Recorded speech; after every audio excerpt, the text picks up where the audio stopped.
Welcome to the Libra Lounge with Keisha. I have a special guest in the studio with me. If you are a local resident in the Dickinson area, you know that this is Councilman, Professor, X-Men. What other titles do you have?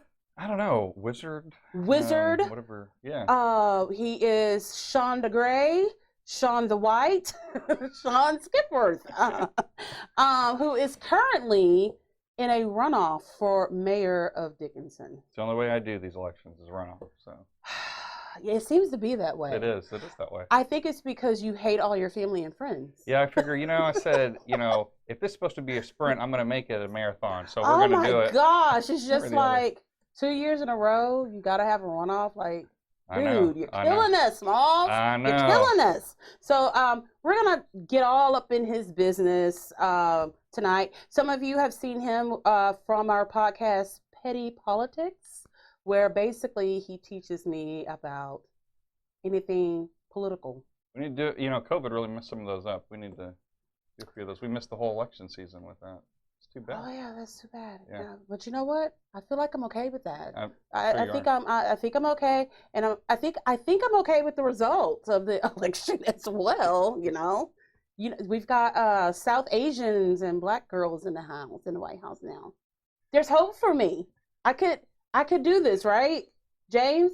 I mean, you may have some things in your past that might, make it a little hard. Oh, I don't know. Well, I mean, what if we, Is it that bad?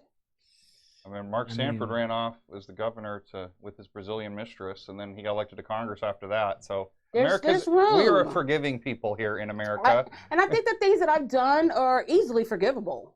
If I just stop right now, don't do anything else bad. There's no living witnesses to say anything about it now anyway, so what's the problem? There might be we may have to get rid of James if I decide to run for some kind of office, because he knows all my dirty secrets. And I think he would fold on me. I really do. He'd rat on you? He rats me out to my mom all the time. Like, if I do something, for example, real quickly before we get into the gab, there was one night, he made me mad. Like, I was really, really mad. I divorced him on Facebook. I blocked him on Facebook. I blocked him off my phone. I was done. But then I had to unblock him on my phone to call him to say, you better not tell my mom, and then blocked him again. Like, he rats me out all the time. Like, I'll get a text from my mom saying, what did you do, Keisha? And I'm like, why is it always me? You know who narked. That's what he picks on, like, what spouse tells on their spouse to the parent?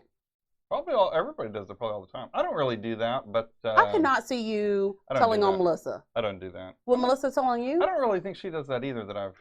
Because mature adults don't do things like that. Though I'm sure people do it. I would say that for something if you were just really out of line, where I've been like, all right, yeah, you're doing something like self-destructive. We gotta nip this in the bud. What leads you to call my mom and tattle on me?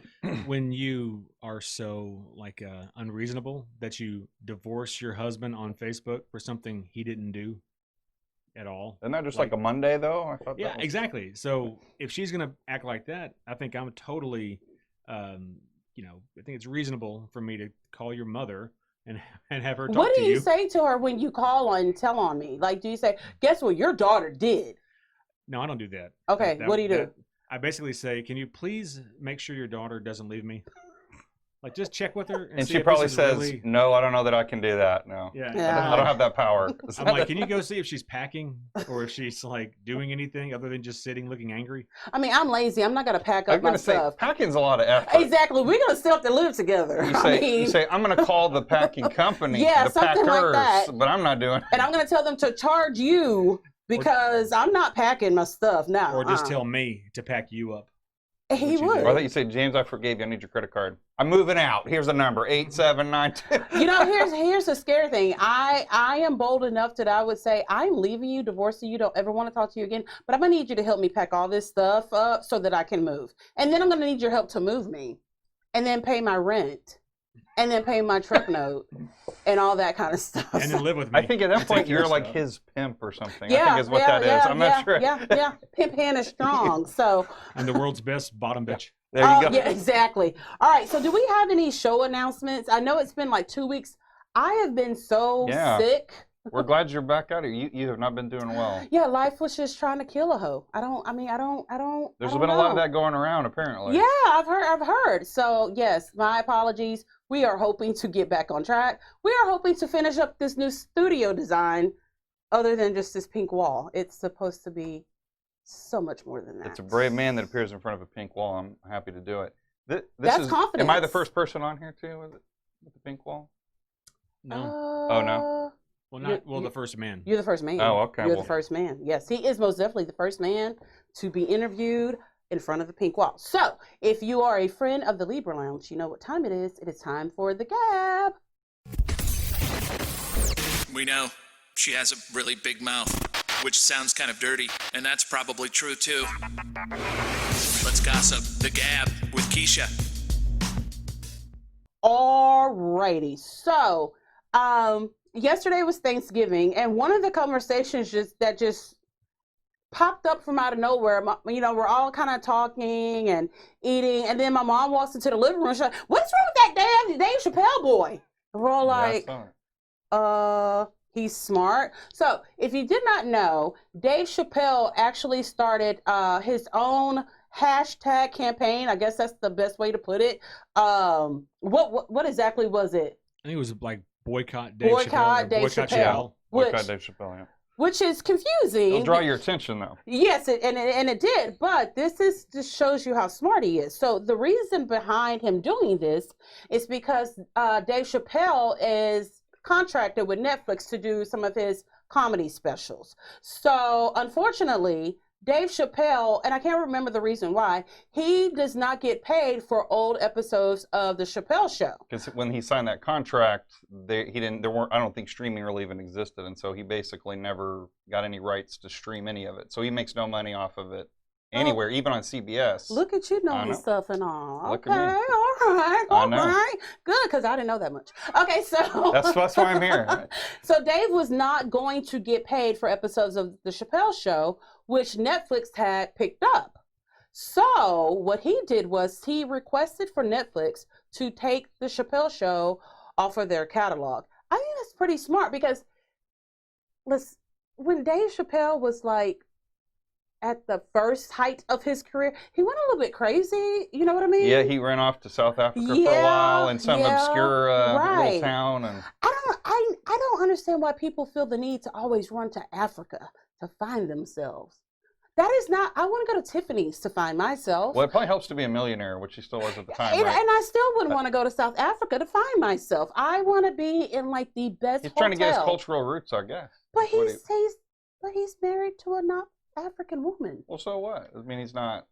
But what is it But about he himself, South right, Africa? has the African roots in him?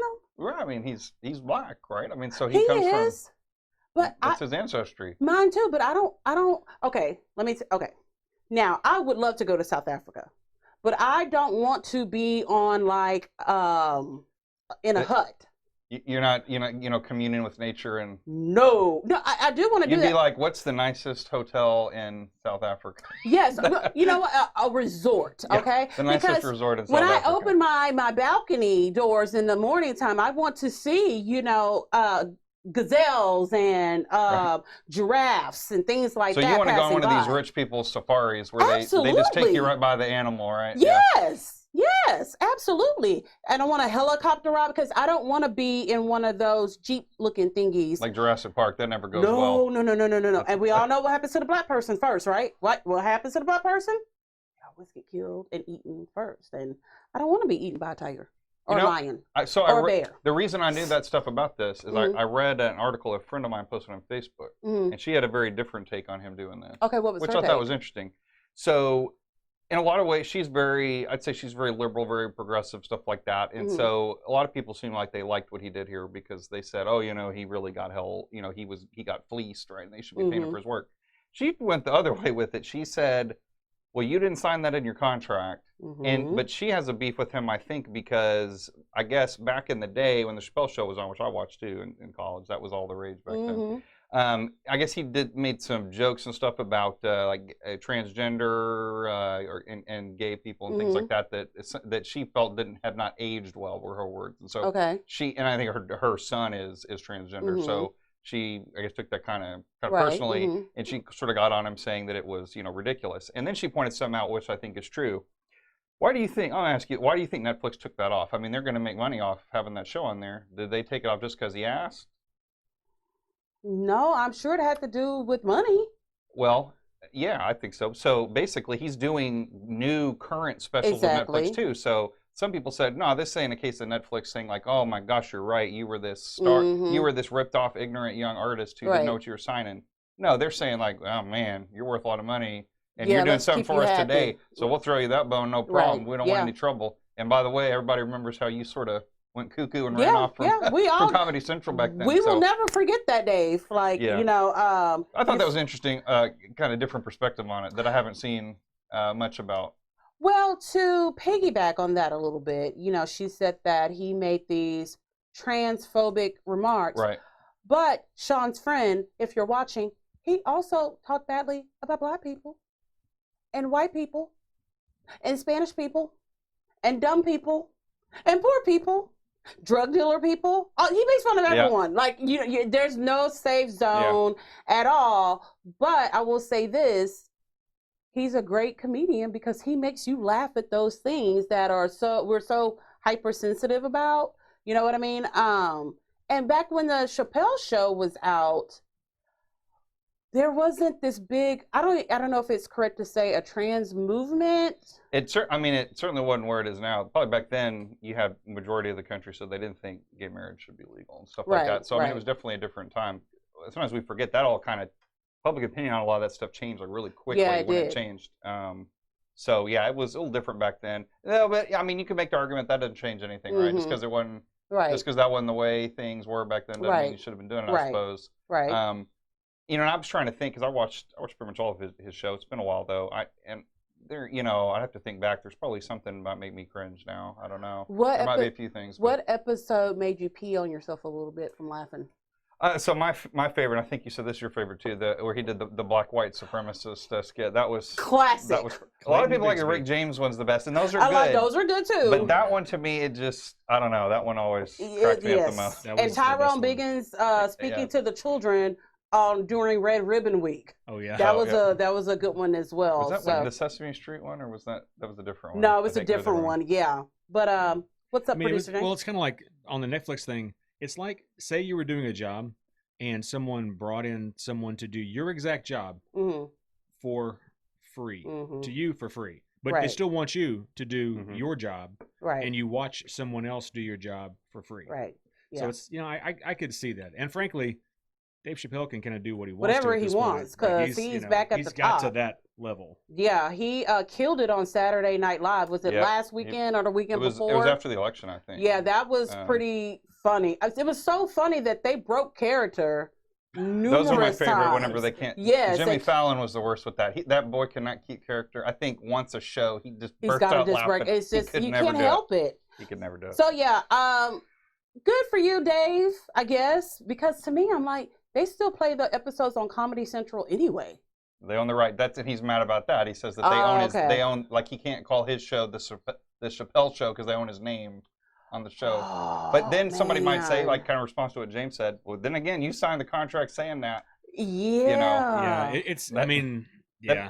And maybe they took advantage of him. I don't know the circumstances when he signed it, But I would assume he had an agent or somebody worth not a good one. Well, not that's a very good one. Back in that time, Dave was not the level that he got to because of Chappelle's show. I mean, he was a stand-up. He was a headliner, but he wasn't. Well, there was no such thing as streaming back then. No. That wasn't a thing that you did in 2004. All that back then. That wasn't. And Comedy Central has been notorious over the years about really, really screwing the talent because they were the only comedy stop really in town.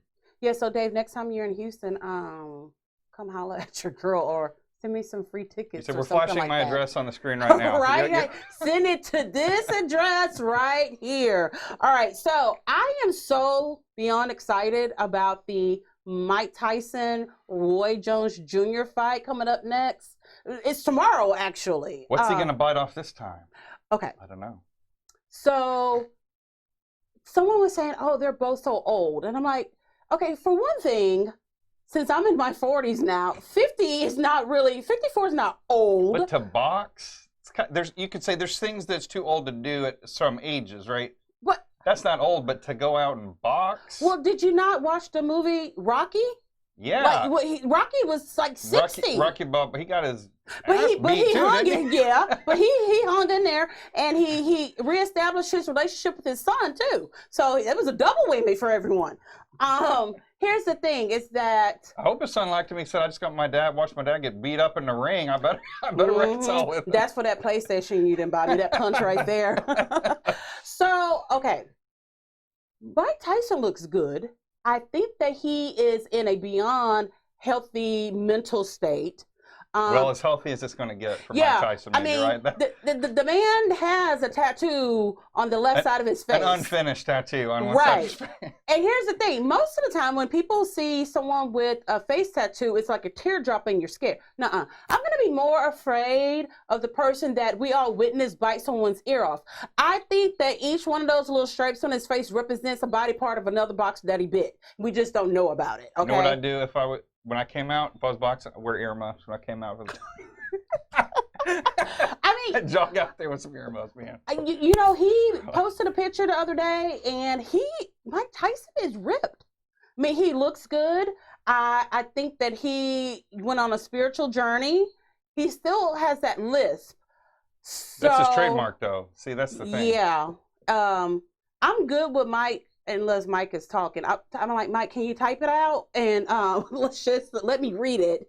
Roy Jones Jr. looks good too, but to me, this is kind of like, the Gladiators or stepping back in. Okay, you know what? This boxing match is the equivalent of when Sylvester Stallone contacted all them old ass guys from the Expendables. This is part 4. It's gonna be this fight. Well, what's cool is that these guys have radically different styles. They never fought in the same weight class. I mean, Roy Jones was never a heavyweight. Right. Mike was always a heavyweight. Yeah. So it's a really dichotomous kind of setup. I'm excited. I'm like really excited about it. Maybe it'll be better than his last comeback when he came back. What was that? It was like a 5-second KO or something. Oh yeah. I'm gonna be pissed if it's like that. I want a good show. You can watch that on YouTube now. The ads are longer than the video. I mean, it's like, God. and that's the one where you can still click skip. It's still faster. And it's still, wow. I mean, I'm proud of these guys for saying, you know what, let's do this again. Mike Tyson was in the news earlier this week because he did an interview and he took up for Dwayne Wade's transgender daughter. I can't remember who he was doing the interview with, but for Mike Tyson, okay, Mr. I beat up women. I don't know if I went to jail for rape. Rape. I mean, now taking up for, trans kids. That just shows you how people can really, really change. And I think people forget that Mike, I want to say it was like maybe 12 years ago, he lost his 5-year-old daughter.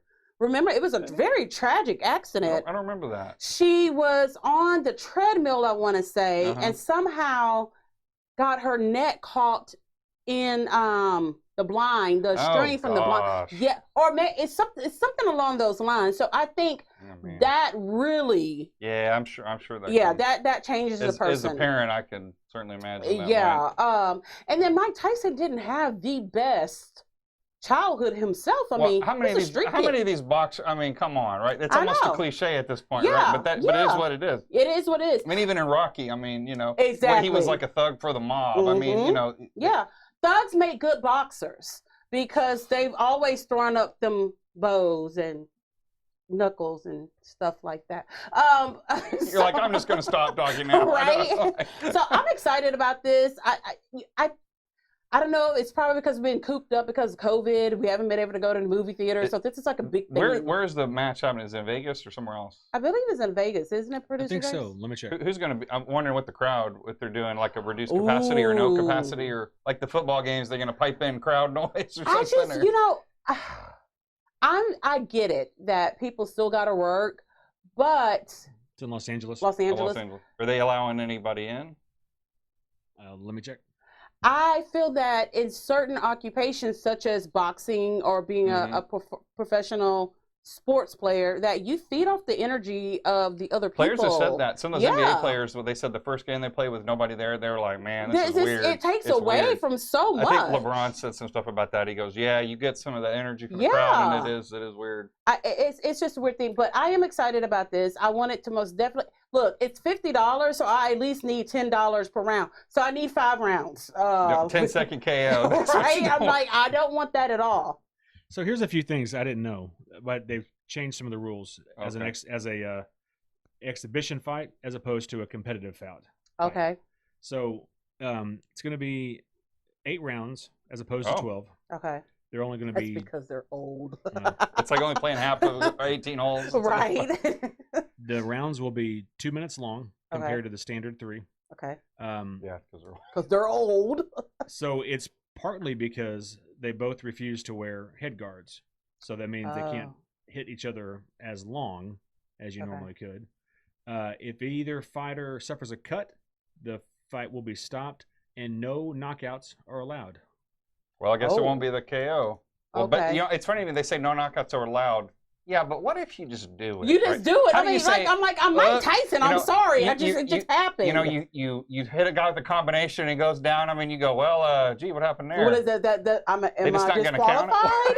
I mean, what? Well, there's some more. Oops. I didn't know. Okay. That. So they got to wear 12-ounce gloves to soften the blows. Okay. There will be no judges to score the fight. We'll be doing that at home.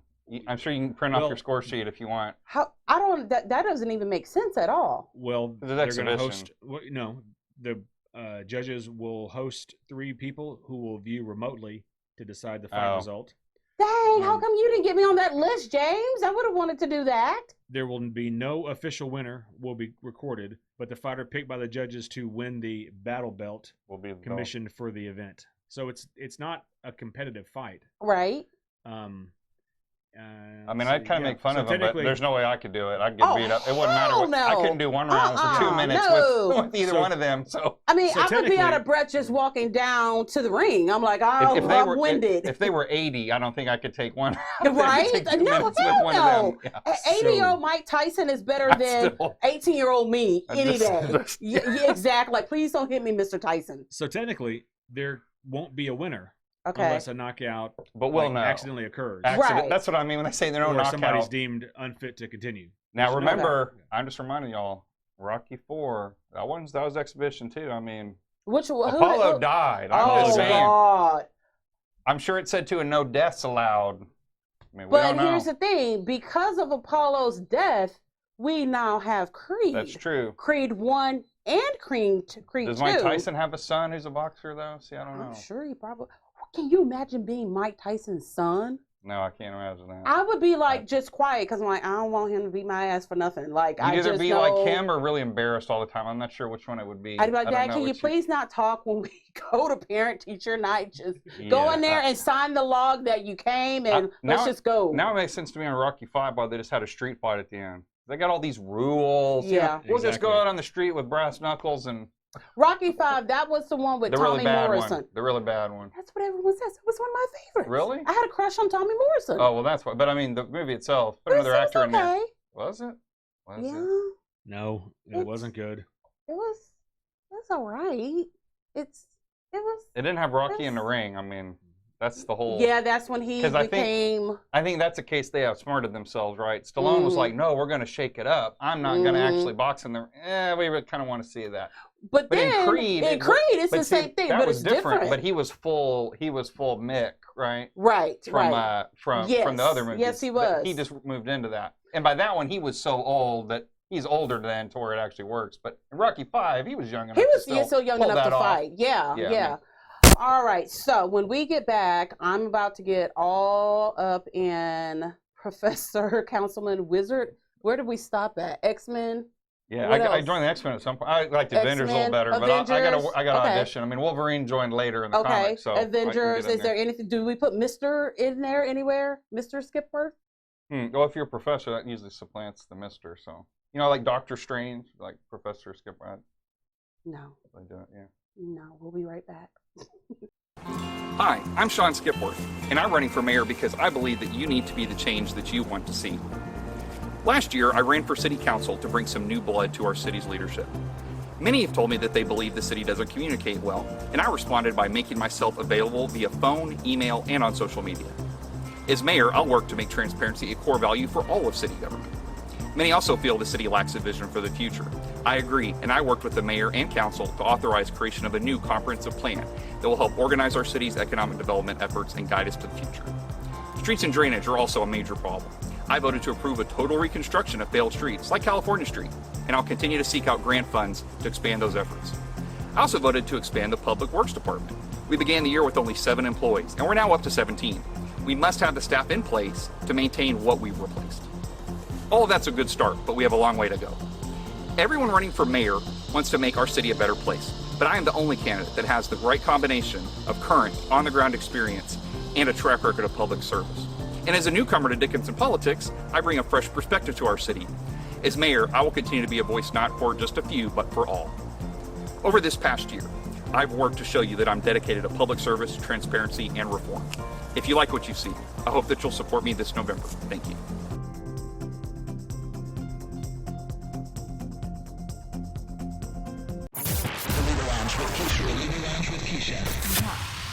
Welcome back to the Libra Lounge with Keisha. During that commercial break, we had to take a moment to kind of stretch out, and it sounded like a bowl of Rice Krispie treats in here. Yeah, if you felt like you're in here in Dickinson watching this, your house might have shuddered a little bit from some of this. He was popping his arms, I was popping my neck, and I'm like, didn't we just get done making fun of 54-year-old people to being old? Though with great respect, acknowledging we wouldn't want to fight them at the end. No. They could admit him into hospice care. I wouldn't go do that. Even in hospice, I would not want to mess with Mike Tyson because Mike Tyson has a tiger as a pet. So that's, we're good, Mike, we're good. All right, so to the runoff king, we hope. Somebody called me that, yeah. Somebody said that. I said, okay, I'll take that. We hope the runoff king, Professor Skip. Okay, let me just say this. So if you're from around here, you know that Sean and I are friends. I ask him probably every few months, do they really, your students really call you professor? They really do. If I were with you somewhere and a kid came up and said Professor Skipper, I would be on the floor laughing. They did it outside during voting. I was out there. There was tons of students came through. It was hot. I wasn't out there that often. You were out there some, but I didn't hear tons of them. Yeah, I would have died laughing. It happens all the time. Well, I mean, you went to college, so did you call your professors professor? Yeah, but they weren't you. Well, of course. That would tickle me so bad. I'd be like, come here, kid. Look, call him Skippy. You don't call him Professor Skip. Call him Sean. Sean with an E. That's what I would tell you. With an E. She does the same thing to me. The same thing with Sean, like with James. So I'll meet a coworker and they're like, oh, he's so smart. He's so this, he's so that. I'm like, him? Who I have to tell? Well, I'm sure that feels good, James. And I do it often. I'm like, oh, wait, you just start laughing and James is sitting there like. I'm just like in awe. I'm like, the person who has to remind to cut his fingernails? He's so great and wonderful. When she gets to know somebody, she can't possibly believe that person could be better than how she thinks they are. No. Well, generally, when I'm not in your presence, I cease to exist anymore. But that's how everyone is.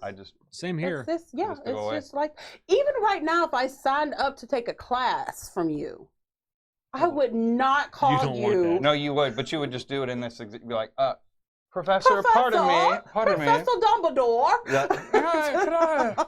No, what would really happen is she would send me to take her classes. Yeah, that too. I'd be like, Rakesh. Look, you don't know our life. Rakesh Holman can be a tall, white, ginger-bearded man. I just say, I'm not here to judge anybody. Black woman. Exactly. God bless you. Yeah, I identify that way. Okay, so I'm going to try to get over the fact that. Now, if you said councilman, is that any better? No. Sean. Is that worse? I don't know if that's even. She doesn't worse. like giving white men any authority whatsoever. No. So, Not massa either. So Sorry. you say, so devil, what are you? What you know? You blue-eyed devil. So, okay. All right. So, I have only known you for over year and a half, I guess. Year and a half? If we round up, Yeah. over a year and a half. So, what were you like as a kid? Like this. Oh. No. well, like Sheldon. What kind of, okay, were you like Big Bang Theory characters as a child? No. What were you like? You met my son, right? Were you like Christopher? I think I wasn't quite as, he's like at a 10. Mm-hmm. I was maybe like a 7 or something, but Wow. definitely real talkative. Read really well, so I read a bunch of stuff, and could read real fast for my age, so I was able to pick up a lot of things. So I had all this knowledge to share, which, maybe not everybody wants to hear all the time, right? Did you get beat up at school? No, wasn't Did like you get that. threatened to get beat up? Well, who didn't? I mean, who didn't? I didn't. You're a girl. You were doing the threatening. You were doing the threatening, All right, I was the bully. Yeah, I was the threatener. Now, like kind of quiet, but other than that, right? Kind of played by myself. I have a lot of brothers and sisters. I have 3, but I'm the oldest from my next youngest sister by like 7 years, and my youngest, I mean, she's like in her early 20s. I'm 38, so I was a sophomore in high school when she was born. So. Yeah. I was so much older that in some ways it was like I was an only child, but then in some ways not. Right. So so I tended to do stuff myself, so like Legos and stuff like that, and Right. watch Ninja Turtles and that kind of stuff. Into politics even when I was young back then. So. Are you serious? Sure. At My what mom age? always tells me this story. So I guess I was a real little kid, and so she was at home, and she always watched her soap operas or whatever, right? So one day there was some kind of like hostage crisis or something. I don't know what it was, but so she was all annoyed because she couldn't watch her soap opera. Of course. So then when the whole thing was over and it came back on like another day that week, she was like, "Oh, good, it's on." And she said, "I was like, what happened to the hostages? What did they do with them?" Right? I was probably like 3 or 4 or something, right? So I was like, "What happened to the hostages?" It's like, how do you know how to say that word? I know. Like, I know. So what about high school? What were you like in high school? So in high school, in our family, it seems like the males get their act together about their sophomore year. Okay. We kind of have this whole, I don't want to do any work, and, this kind of laziness, and then we sort of get it together at some point. The men in our family, the girls finish in like top 10, right? That's apparently how we go. Yeah. There's some truth to that. So I mean, were you in band or football? That's what I was going to say. So really, for a lot of that, I was a lot less awkward. So I was in band, the trombone player. That's the really big round one, right? Yeah, the slide. Oh, the round. Yeah, the slide. That one. Yeah. Okay. Trombones have they're kind of notorious in band too. They're like the crazy. They're crazy. Like if there was the a crazy ones in band. If they were the thunderstorm, you like hold up your, really? We'd like stretch the slide out. Okay, We'd okay. put the bell on your head, like we're ready to come in. They'd be like, put those down. Okay, so you played the trombone. Can you play now? You think? Oh, it's been many years, so probably wouldn't be too good. Okay. So did that. I still have it though. Why am I not surprised? Then it's like in an attic somewhere. So I was the historian, an officer in band there. So that was the nice one because at the practices, you'd be doing these marching practices, and people that have never done that don't really appreciate that ain't easy. It's hard. You're out there doing stuff. You're playing an instrument, especially ours, where you're moving your arm. Yeah. You're doing stuff, and after a while, they're like, you're drooping, Right. And so as the historian, you could go, I need to take a couple pictures of this for the end of the slideshow. Let me just get. So that was always a good opportunity to. Right. They'd be like, all right, get out of there. Okay. So that was always a good one to have. So did that. I had a lot of some of my friends from high school. I still talk to some of them, not a lot, like most people, but there's some that I still keep in touch with. Through the magic of Facebook. I did debate in high school too.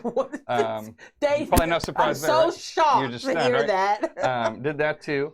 I think I was pretty good at it. We did well in a few tournaments and stuff like that, and enjoyed that a lot. And do you think you and I, or you and James, would be friends in high school? You and James most definitely would have been friends in high school. Probably would have. Because I wasn't even friends with James in high school, and we went to the same high school, and we were in the same grade. No, we didn't travel in the same social circles at all. Do you think we would have traveled in the same social circle? No, we. No, you told me you were. No. You were a different person then, weren't you? I'm like, can you help me with my homework? And by help, I mean do it Do for it me. for me. Like, I need you to write more like me because I don't want to have to copy what you wrote and turn it in. Just do it the right way the first time. And yeah, I think that probably would have been us a little bit. Would have been nice to you though. So when you were a kid, what did you want to be when you grew up? Oh my gosh, I got asked this. The paper did some piece about up and comers under the age of 40 a few years ago, and they asked the question. I said I think it was like He-Man, the President, and I can't even remember what the other one was. Did you say in He-Man? different ages? Yeah, because that's a child of the 80s. I wanted to be She-Ra. I had She-Ra's castle Yep, and everything. Yep. Yeah. Okay. All right. I like that. Yep. So you wanted to be He-Man and who else? But the President, probably a scientist, was in there at some point. Okay. All right. Is there something that you wanted to do from your childhood that you haven't done now? Like what? Like, yeah. You're not president. Go to Castle Grayskull? I know too much to want to do that now. Do what? Go to Castle Grayskull? Go to Castle Grayskull? Who says I haven't done that? Why do you assume I haven't? True. That's Can you get me He-Man's autograph? Give me the. I'll give it. Okay, we'll talk after the show. We'll call it. I'll talk after this. Okay. Adam, if you're out there, just remember that. So your wife was supposed to be here, but she's at home with Christopher. Yeah. But how did you guys meet? So I was, there's several versions of this I tell. One is, she clubbed me over the head and drove me to her cave. I can see Melissa doing that. Because, one of the things, if I go back to, you said what was I like in high school and stuff. Oh, now, as far as, like, asking girls for money on a date, hell no. I mean, I've been You mortified. had no game? Oh, no, I didn't even know what the game was. Did you go I to didn't know how to prom? play. No. I didn't Well, do you that. didn't go to prom? No. Why? Because somebody could have said no to me, so then, Oh, and that would have been and that would have been the end of gosh. my life, right? So, I had 2 prom dates. look at you. And then I had to let one of them down the week before prom. Ho. Man, at least you did the week. You didn't do like the hour. You didn't call him the day. Hey, listen, I was gonna go with you, but you suck, and I found somebody better now, so I gotta That's what go. she would say. I wasn't that bold You in told high me your game is school. weak. I can't do it. I don't know what I was thinking. I can't believe you to go to prom. Okay, so we have to at some point have a Skipworth prom. A Skipworth Because you prom? have to go to prom. So I get elected mayor. I don't think it's going to be like these celebrity things where somebody is going to be like, "Well, you go to prom with me." They're not doing that. I don't know what she thinks it's going to be. You never know. I'm not some You never celebrity know. or something. That's nonsense. You never know. Some kid will be like, Professor Skipworth, can you take me to prom? No, But we got to wear masks. Given I cheat some of them, I'm pretty sure they'd say, "That's a really bad idea. You should not do that." That's extra credit work right there. No, I'm just kidding. All right, so you and Melissa meet when you're... Yeah, so the kind of the more serious answer to that was, so she was actually dating a friend of mine who had graduated a year before me in high school, and he was coming to school down here. So I'm from Wichita Falls, up in North Texas, a little town, 100,000 people, but it's not right near Dallas. It's a little far away. So,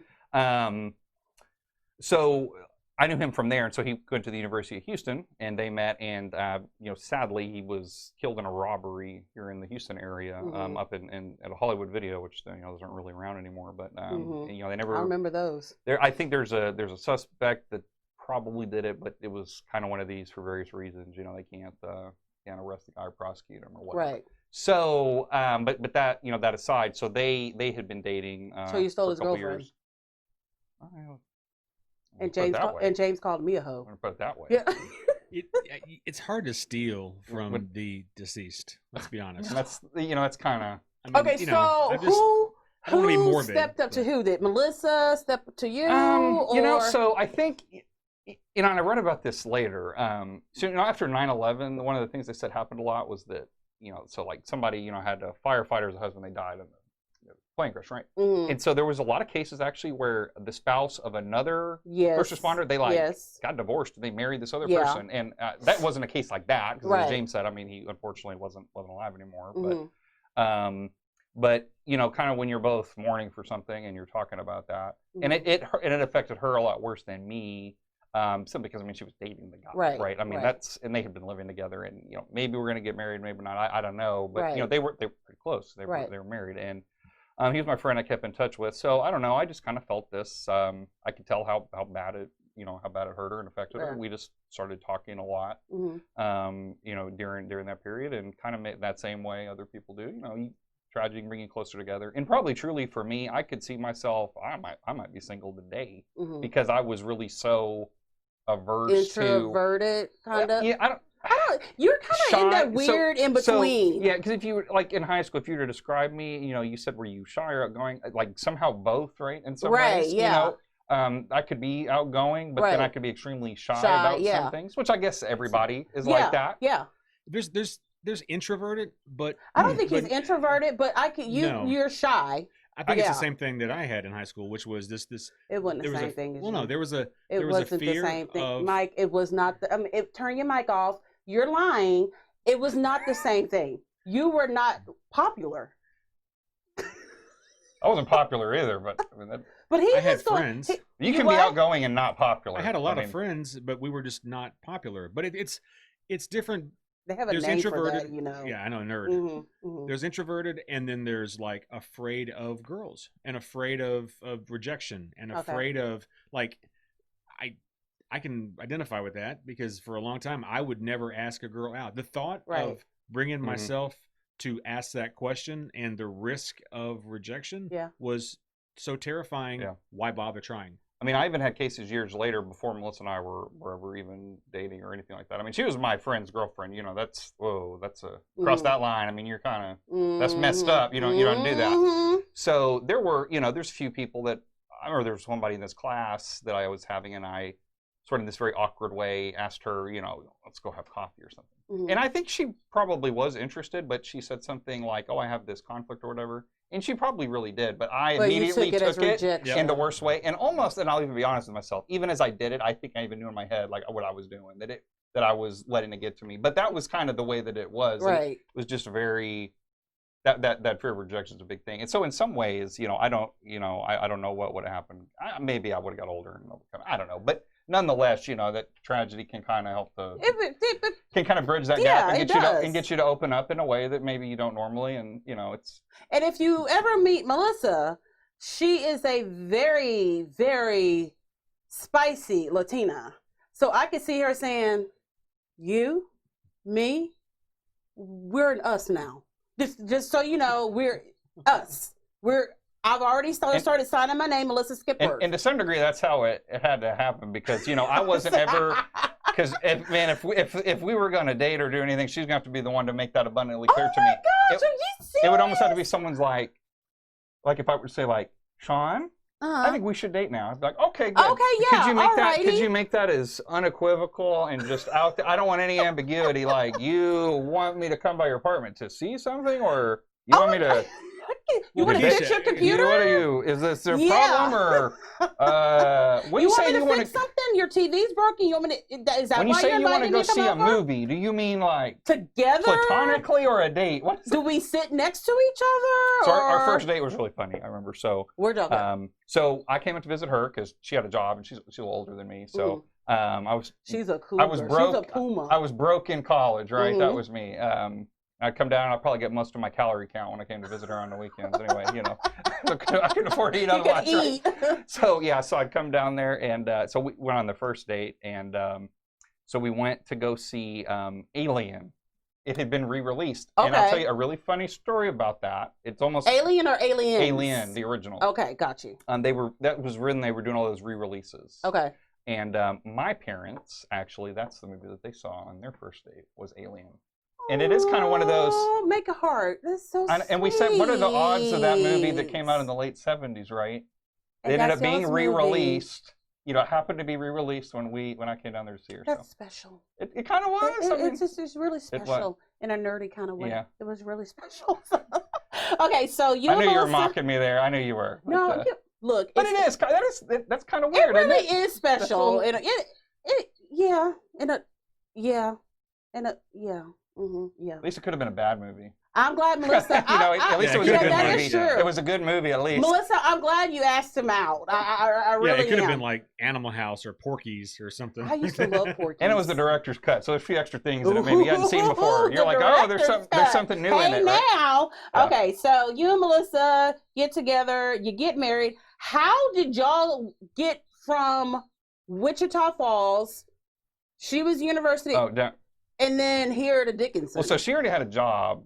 She graduated from U of H, and she already had a job. So really, it was just me getting down from there. So when I got finished with college, I decided to go work on my graduate degree. So I went to U of H and did that. So I became Professor Skipworth, going to grad school.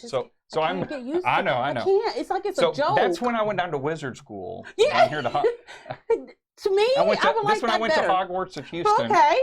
Down at U of H. The Wizarding With World Shasta. of University at Hogwarts. Yeah, I was in House Shasta. Okay. To me, that makes so much more sense than saying Professor Skipworth. Okay.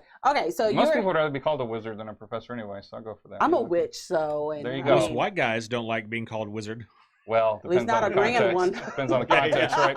Not a grand one. Yeah, a grand wizard. No, so I came down here and went to grad school. Well, we got married also while I was in grad school, and so then I finished in 2008, which was the worst job market since now. Up to now, since the Depression and until now, it was the worst. But it was good for teaching because when the economy breaks, people got bills, so they go back to school either to get the either get the student loans to not lose their house, or just to get a new job skills or do whatever. So there was a big demand for like teaching. I did a lot of part-time teaching for a while, like 15 classes, driving all over the metropolitan area. It was pretty hellish, I'm not gonna lie. And so did that, and then I got a job at College of the Mainland. So what ended up getting me down here was actually the college president at the time. She had bought the house that we live in now, and ended up wanting a different house, and so she knew I was living in like Fort Bend, so I was commuting from like Richmond, Texas to here, which is not the traffic wasn't bad, but that was a straight hour something drive, just a drive, right?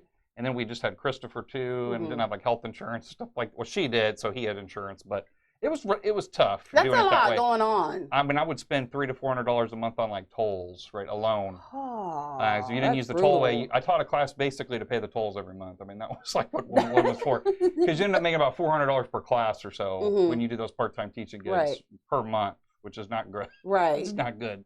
So got a job over here, and so she wanted to sell the house, so we just did a quick turnaround. We got a pretty decent deal on it, moved in there, and that's kind of what brought me out here. So now you're a fighting gator. Had a jobby job, right? So that gets you in. Let me ask you a serious question. Yeah. So you're white, real white, like white like James. What? Actually, whiter. Like I said, white devil white. Because you have blue eyes. So yeah, you're real white.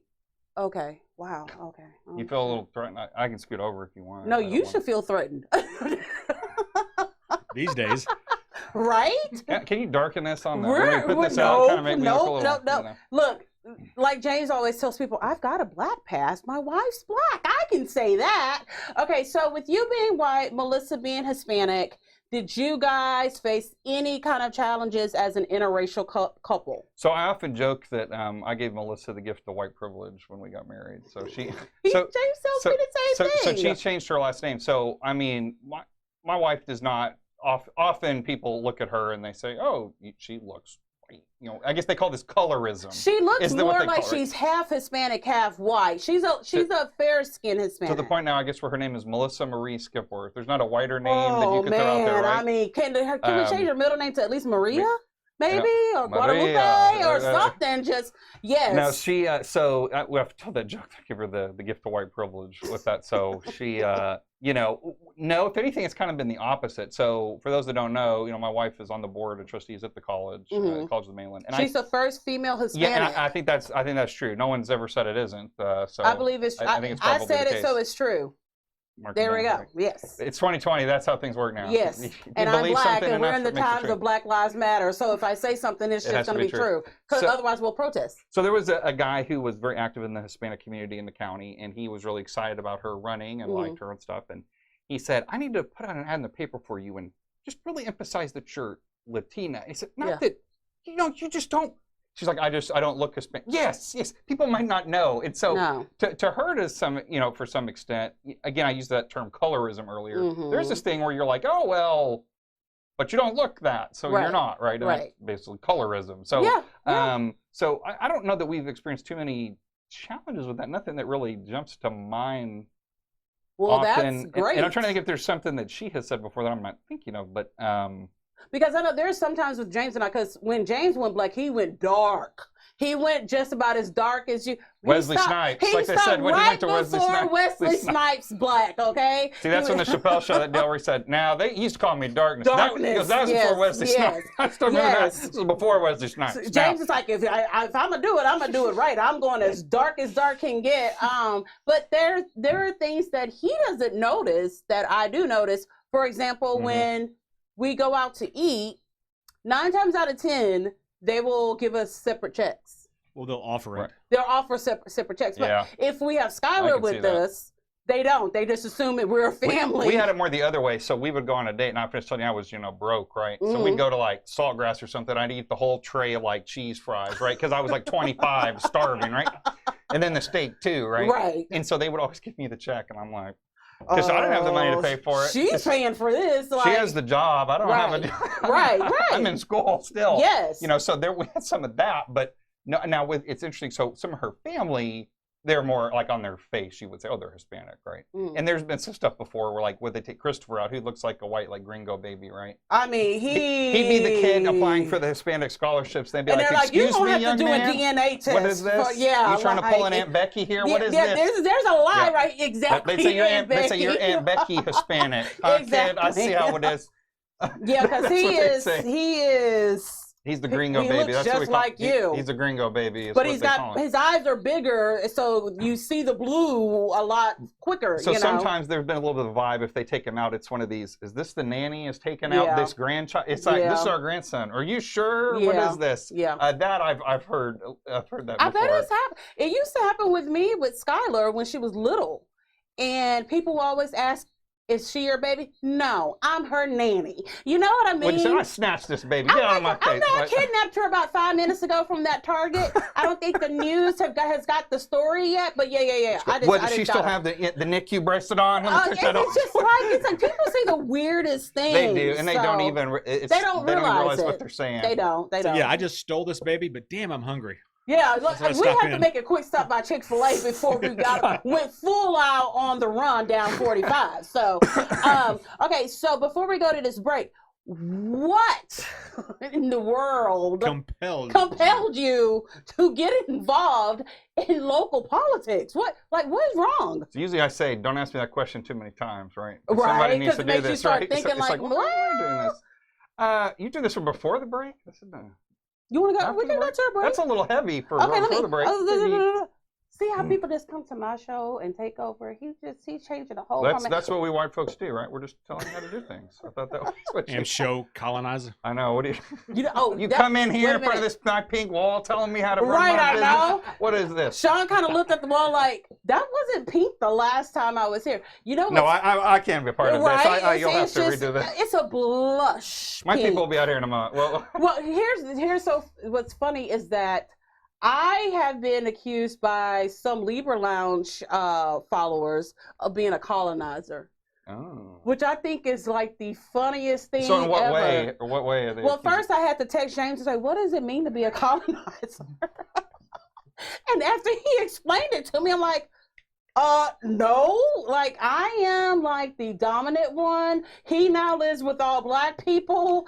It's like a sitcom. It really is. Yeah, it was basically somebody kind of saying since she was with a white guy, she had sided improperly, which is like the entire opposite. Like, because I barely like him half the time, just to tell you the truth. So, okay, so after the break, per Professor Councilman Skipworth, we're going to go into why he decided to go into local politics. We'll be right back.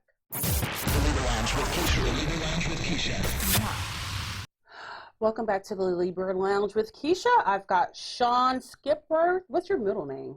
Christopher, like my son. I never knew that. Mm-hmm. It's a new level of friendship now. I know your middle name. I didn't know that. We played The Sims, our little meter just went up. So. Yes, it did. Sean Christopher Skipworth. 97 of 90. Okay, all righty. I like that. I like Christopher. Christopher is... He's a trip. You should have him on here sometime. All you did just walk away. No, I think he would just have me sit over there and produce the show when he's in front of the camera doing everything. He walked in today. He says, do you remember when I had my first red day, which that's at school when you, Mm-hmm. and I said, well, what do you mean? He goes, like in kindergarten. I said, okay, sure. He says, I don't really think I did anything wrong. And I was like, we're not having this conversation right now. I said, did you bring something up from like 4 years ago? And then later I said, oh, it was 3 years. It was 4 years. I said, no, it was 3 years. I'm like, and now you're arguing with me about that. I said, why are we bringing this up? Why are you doing this? I think that Christopher, is going to argue with you about I was like, everything. I said, these things don't matter. Every time I'm around that child, when he leaves, I feel dumber because I'm like, he knows more than I do by far. Last time he was here, he was writing an email. He was writing a letter, not an email. A letter. But now Christopher is 8. Mm-hmm. He had the word infrastructure in his letter. Yeah, he was on the back of the car to my wife. How do you spell infrastructure? And so me being the kind of person that I am, because we were both interested in saving the peacocks around here, I was going to steal his letter and type it as an email, like from high school, and then sign my name at the bottom. You're just gonna copy his work. Yeah. And then I was gonna put my name on it and try to take all the credit for his letter. This is a good damn letter.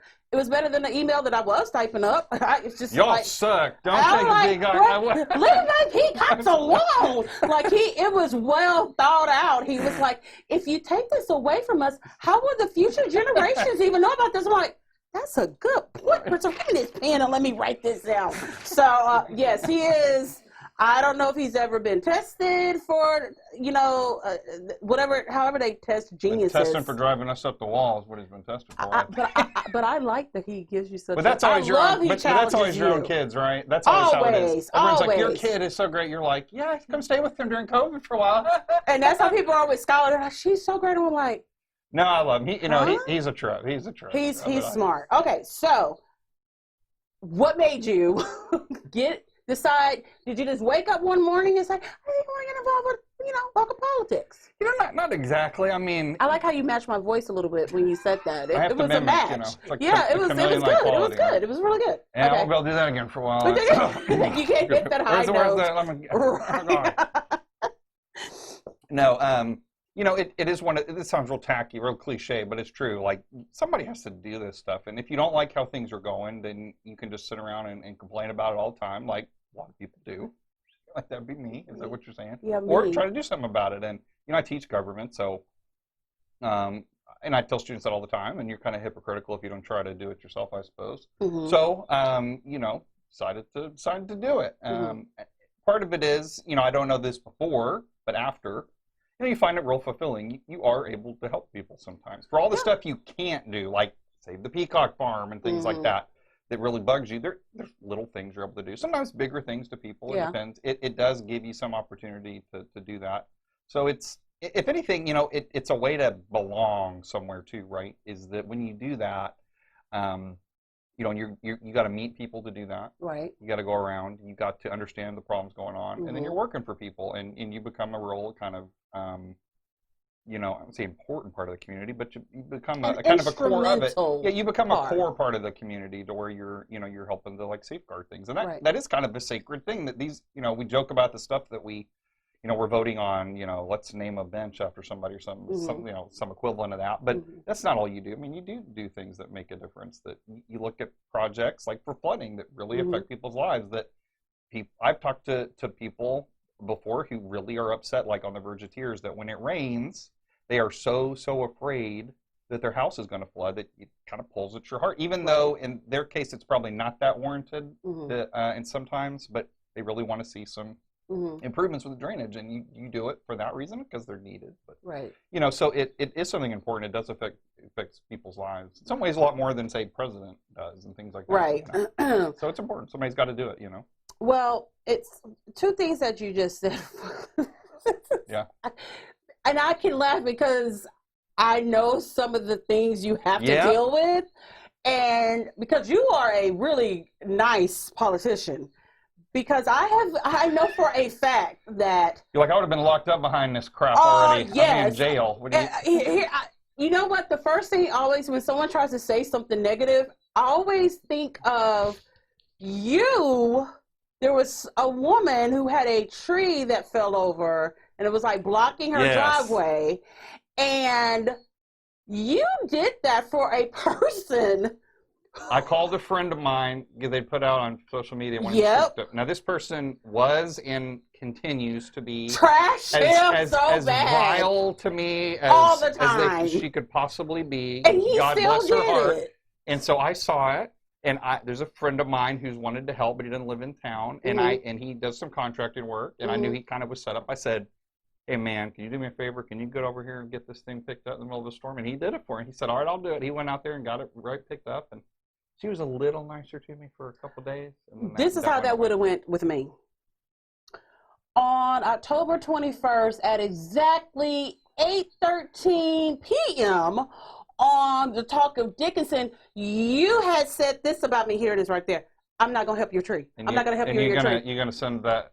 I would like, so now I don't know what your friend going to do about her tree. You're going to show up and stand over there and look and laugh and. I would have been like, didn't you give me an example of something she calls you?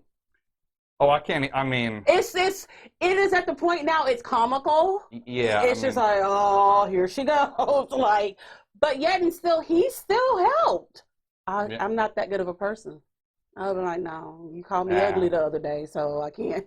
You gotta kill him with kindness, I guess, right? No, I'd rather. It didn't seem to work in this case. It sure in the hell did not. Cause I will say this: she stays on your ass. I'm just like, yeah. You just have to laugh at it sometimes. So I mean, do. Yeah, that's actually you hit it on the head. Just something that you. It's just funny. There's times that you'll post something and we're just like, let's see how long it takes. I mean, there's a certain type of people when you do this. You could say, I have developed the cure to all cancer. It's still not good enough. enough. And now I'm so glad. And they'd say like, God, that figures, doesn't it? About time you did it. I can't believe would it take you that long. Just in time for the election, I see. Well, I didn't see you on my street talking about, it's just like. My mother died. You didn't save her. Oh, yeah, exactly. It's just like. No, that's how it would be. Yep. It's like, but he did this, but you're still angry? Or then even worse, they'll say like, oh, well, I'm not going to take his cure for cancer. Yes, it's like, I'd rather die. Not that Skipworth cure. No, it's just like, what? Okay, so, and then you said another thing, which this one is the one that it really frosts my cookies every time. Well, you're not from here. Yeah, that's one. It doesn't get said to my face as much. Oh, but they say it behind your back all the time. But I hear about it. It's this, well, you're not from here. Well, okay, I've lived here like 7 years, right? So, I don't know. To me, that's a pretty decent amount of time. But for some people, I heard at one point somebody running, he'd lived here for 10 years, and they said, that's just not even long enough. I remember that. Long enough. 10 years isn't long enough. So, to me, I would appreciate someone who's not from here, but chooses to make this place their home, and then say, I want to be involved. My kid goes to school in this school district. I want to make things better. Yeah, so like, after Harvey, so we had insurance on our house too. Y'all lost a lot. We lost a lot. We had a 2-story house, but most of the stuff was downstairs. So, we had 2 feet of water, which at that point, might as well be. There's not much difference between 1 or 2 or 3 feet, really. Yeah. We could have taken the insurance money, sold the house as is, and just bailed easily. And the house is appreciated and stuff. We probably would have, we could have done that, and we can move anywhere we wanted, probably. Right. We didn't do that. Right. It's your home. You don't just cut and run. And it's not my home because the sperm race put me here, right? To use that. I say that in class a lot too. You talk about people being born rich or not, or this. Yeah. You say, okay. You can't help where you were born. For some people, they live in a place because they were born here. Now, people leave, and you can make that choice. Right. But sometimes that's it's so much inertia that makes you stay. But, we chose to stay here. Yeah. I made no secret of it when I ran last year that, we moved here because we got a good deal on a house, and it was a nice house. We didn't have to pay too much money for it. It was a good deal. But we chose to stay here after that. Right. Because we like the nature of the community. Like I said, the schools my kids go to, we like it, and you get to know the place, and I didn't want to leave. So, if anything, I'd say I chose to stay here. And to me, that means more than, the place where your parents decided to conceive you. You know what I mean? Because technically, if you break it down, then I'm the same, because I moved here in 7th grade. So I wasn't born here. Right. I think that's the silliest thing when people... I don't get it. I mean, I've been here 41 years. my entire life. You 41? Yeah, I'm 41, and He's old. I don't see how that makes me any more qualified or any more of a Dickinsonian, let's Right. say, than someone who's been here for 1 year Yeah. and loves the town. Yeah, The age doesn't seem to shouldn't make that much of a difference, because you could Yeah. be in a town Right. for 50 years and be a detriment to it. Oh, sure. Oh, exactly. That There's happens every place crackheads walking up and down right now that are like, they've been here all their life. Maybe they should run for mayor because they've been here all their life. It does Right. not make you qualified to do anything. Right. I mean, I put out a video about this a while back. This isn't hereditary rule or something. Right. That it's like, oh, well, you've lived here forever, so you must be, you're the Queen of Prussia or something, so it has to be you. That's not how this works. Yeah. Now, sometimes, why do people care about that? I'll be generous, right? I think that a lot of times people care about that because maybe it's a proxy that you are like them, right? That they know you, they know who you are, and they understand you, right? And it can be a proxy for that. Now, to James's point, and to your point too, sometimes somebody can live for 50 years. Oh, and I know you. And that's why I'm never going to vote for you, right? Exactly. So sometimes that can be the way, but sometimes when people say you've been here a long time, it's, I think, a way of them saying that they don't know you, right? Like you're untrustworthy, or I don't know your and just because you don't know something. Exactly. And but of course, just because you don't know somebody doesn't mean they're untrustworthy, right? Yeah. I mean, maybe you need to get to know them before you best trust in them. That's Right. different before you do that. Yeah. But that doesn't mean they are untrustworthy. Right. That means you don't know. Right. But There's you don't know. Exactly. Right. Yeah, there's a commonality and a comfort Mm-hmm. in just knowing that somebody has been someplace you have been for a long time. Even if you're totally opposite people, it's weirdly like, oh, well, well, you know it, right? You're in the know here. Yeah. And when you and I met for the first time, it was on the podcast, and I hated you just because I didn't know you. I was like, do I have to do the interview, James? And he's like, yeah, Keisha.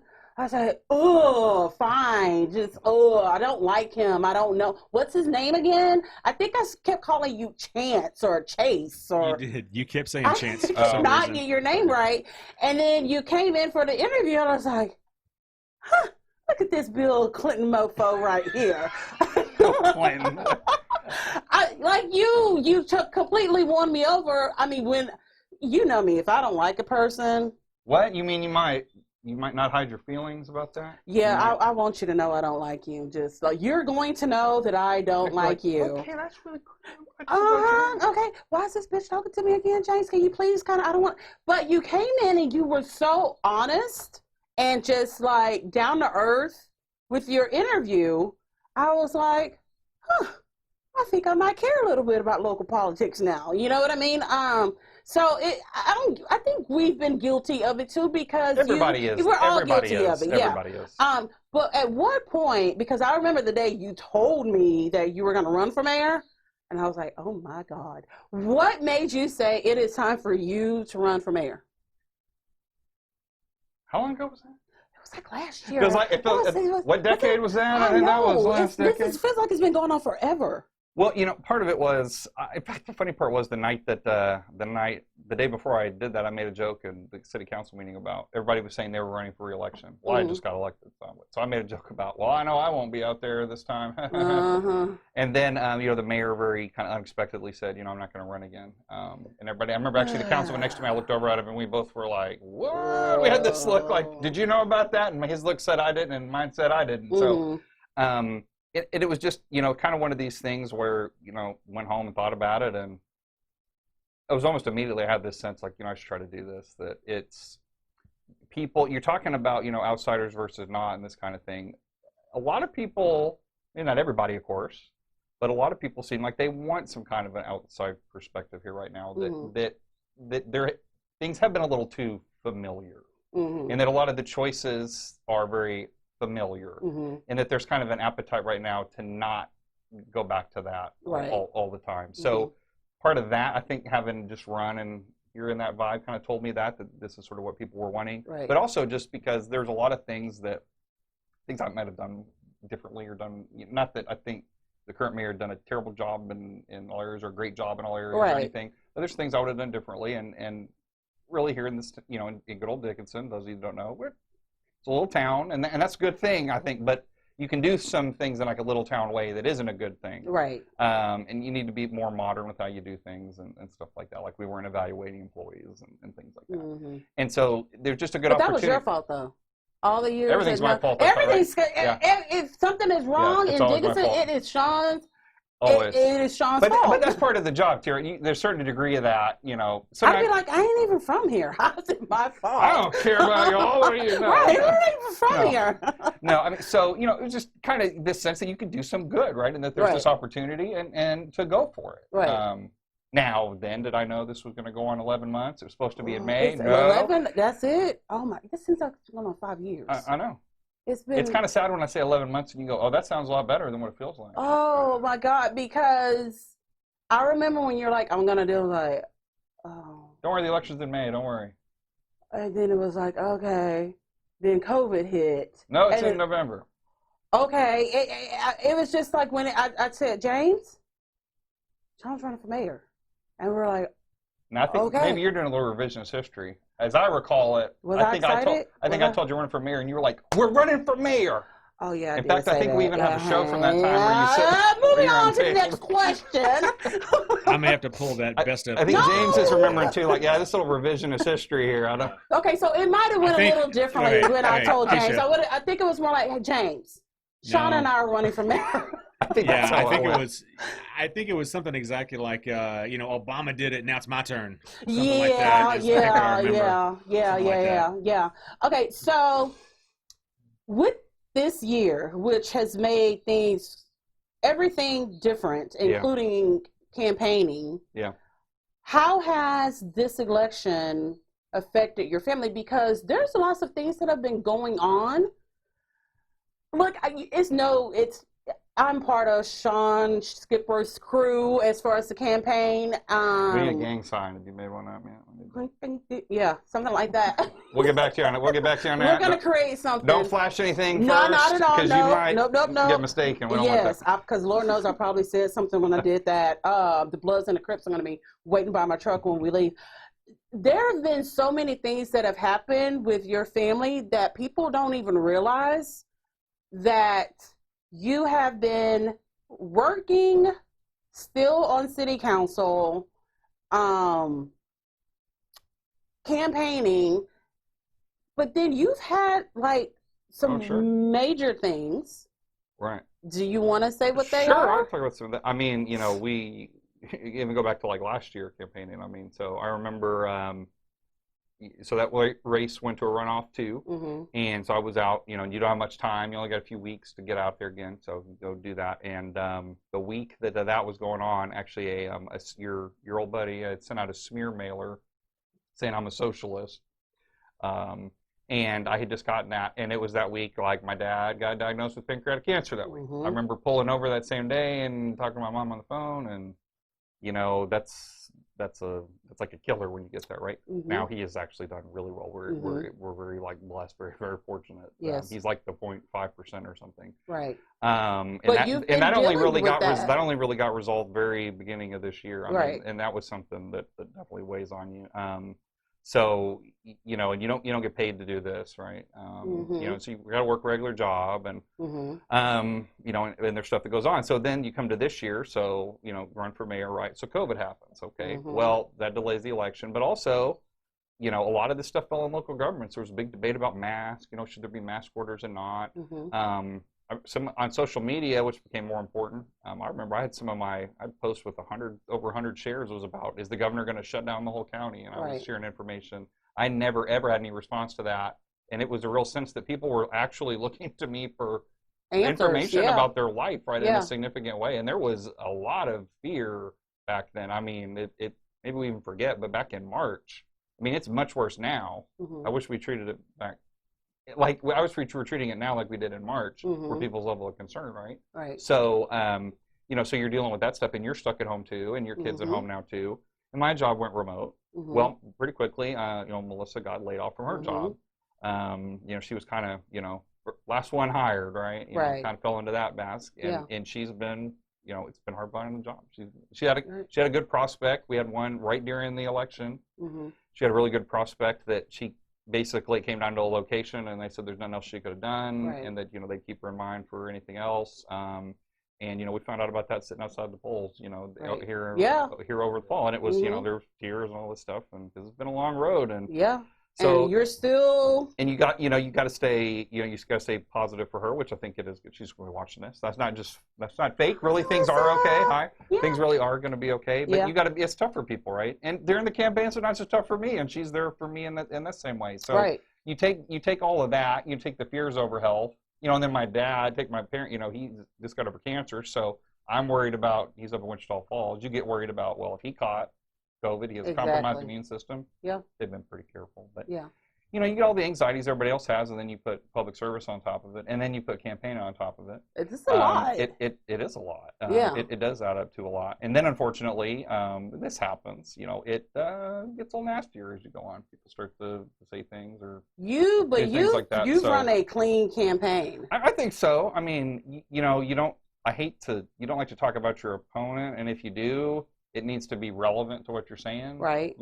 I like to think I haven't done any kind of smear. Now, there's people that support you sometimes, and they're going to say things that you might not always agree with. Yeah. Um, Stop and talking about me.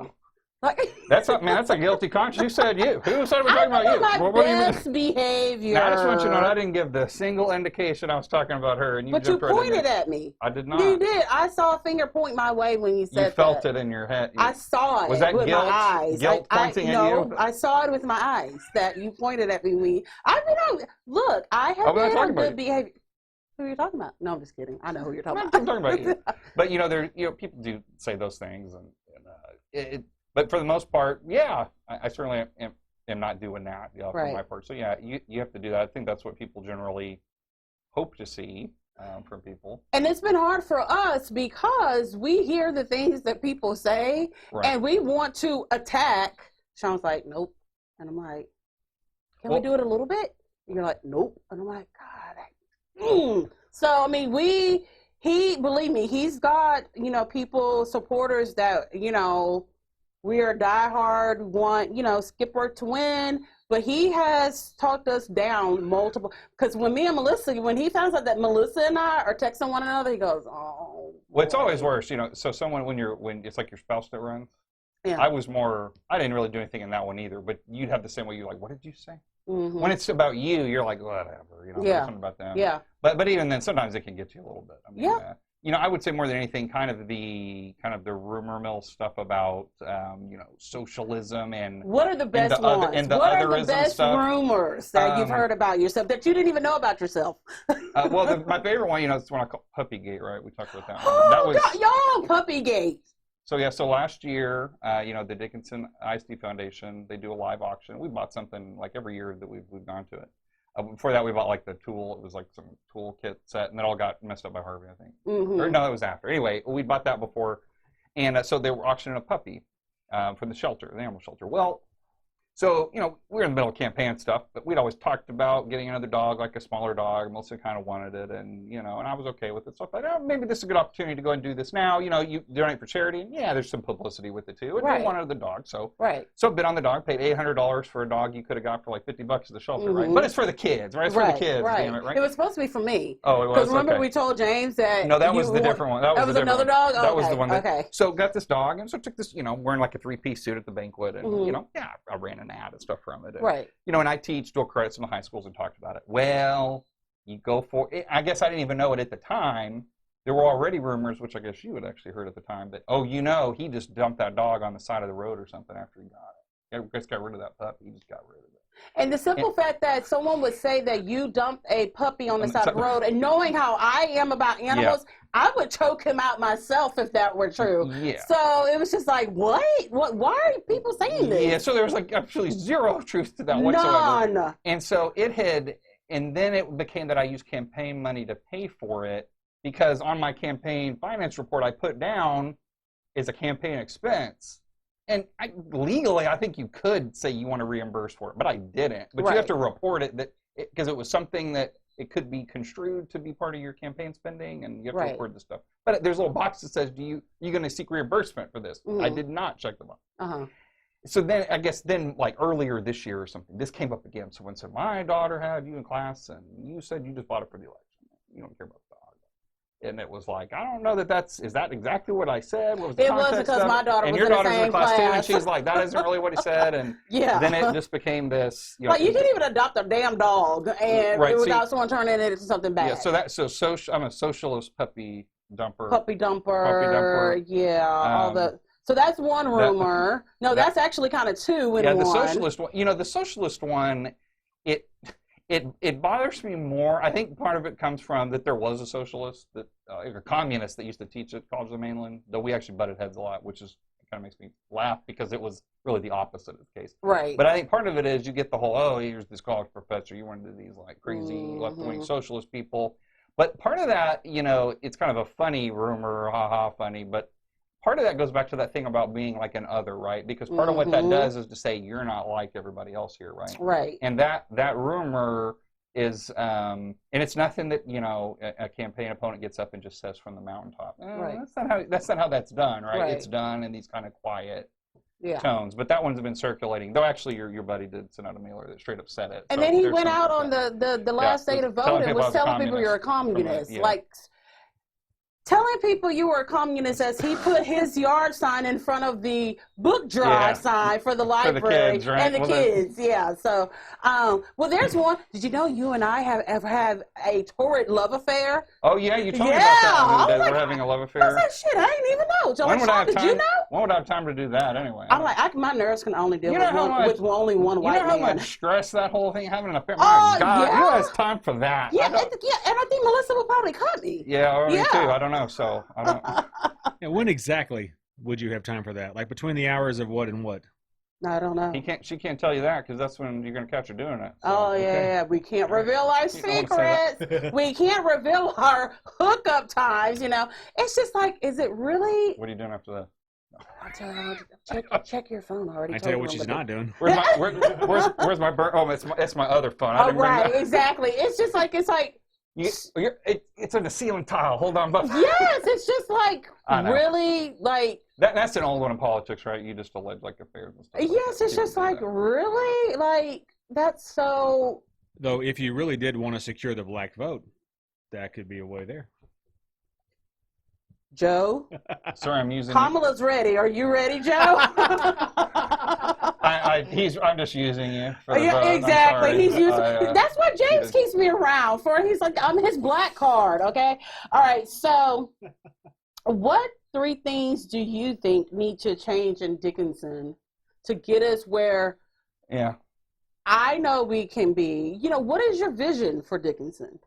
Well, the first thing is we got to actually have a vision, right? Because right now we don't. Right? We just sort of go, all right, what do we want to be built here? Let's see what comes in. We don't really have a vision. And the funny thing is, I think if you ask people what they think the vision for the town is, I think you would, and I have heard wildly different interpretations, So I'm actually getting a vision for Dickinson. And so that's something that I had worked on last year. And so we're doing like a big, fancy, comprehensive plan, and that'll be part of it, is actually getting what I hope is a diverse group of citizens, diverse in not just racial ways, but like where you live, right? Aid, all kinds of ways to kind of speak to this, right? Because our problem here is we tend to do things, we draw from the same kind of well, right? It's always there's this little pool of people that you always use, right? The same old people, and they are often the people that have been here a million years, right? Yeah. And I don't say that in disrespect to anybody, because being here, being dedicated, and being a long-time public servant and doing stuff like that, that's something to be proud of. Right. I don't begrudge anybody who's lived here 80 years or something